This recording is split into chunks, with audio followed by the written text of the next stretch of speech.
There were times we'd come home and Mom was fine, and there were times we'd come home and we thought Mom was dead.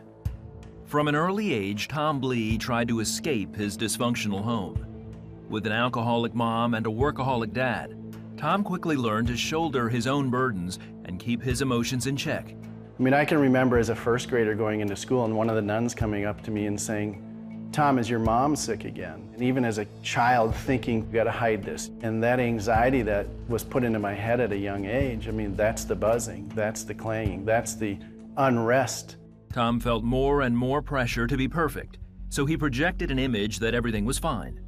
Yet nothing relieved his growing anxiety, not even God. I can remember in church many times looking up and saying, there's the Savior that is supposed to save me hanging on the cross, who never comes off the cross. At 16, Tom decided religion was pointless and stopped attending church.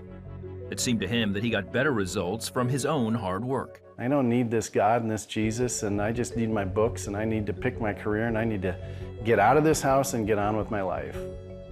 Growing up in the shadow of the Mayo Clinic, Tom was drawn to the lifestyle of the doctors and their families. How come I can go to people's houses and it's not dirty? The search constantly to find that area of peace. The doctor's family seemed to have peace. So Tom decided to be a doctor. He did well at college and med school, but the pressure to succeed and keep up a perfect facade fed his anxiety.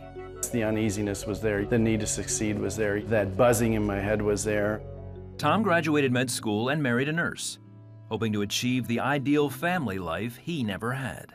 It just didn't work. We were kind of the same people. She grew up in bad alcoholism with her father. I grew up in bad alcoholism, and we're very comfortable with chaos. That's what we've grown up in. Soon, Tom found himself escaping as his dad had, working long hours and isolating himself at home when arguments arose. If the heat was turned up, I would run and hide. For over a decade, Tom worked to maintain his perfect image of success. However, behind closed doors, his marriage was crumbling. We had the house, we had the cars, we had all this stuff, and it was empty.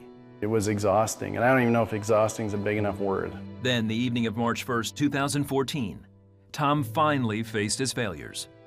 Overwhelmed, he called his sister, who had given her life to Christ, and she urged him to get to know Jesus. And I hung up the phone, and I sat in this chair in this kind of dimly lit room, and I looked up and said, I don't even think you exist.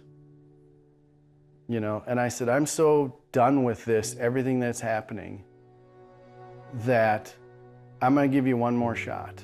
And I got on my knees and I said, you know, if you exist, you have 5 minutes to show me, because otherwise I'm tapping out.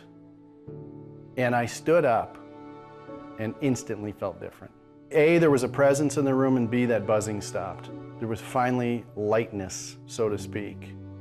There was something like lifted off my shoulders, saying, stop the struggle. You got help. That night, Tom bought a Bible and started reading. The more he learned about Jesus, the more peace he felt, and the more he realized that Jesus was much different than the man he'd seen always hanging on the cross as a little boy. He came down as a helper. He came down as someone to heal. He's completely different than the man on the cross because he's present. He's here, can ask, shows up, alive, dynamic.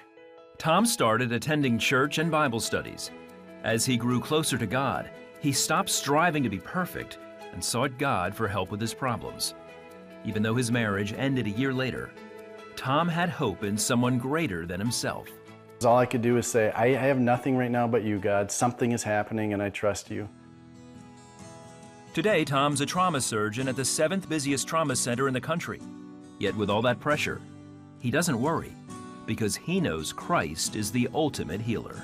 My work as a surgeon is constantly cheating death. And I know someone out there that actually can bring people back from death. I mean, that's what Jesus is. You are a new person.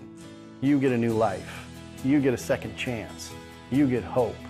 Doesn't mean I don't have challenges and trying times and so on, but that buzzing is gone. There's a peace there.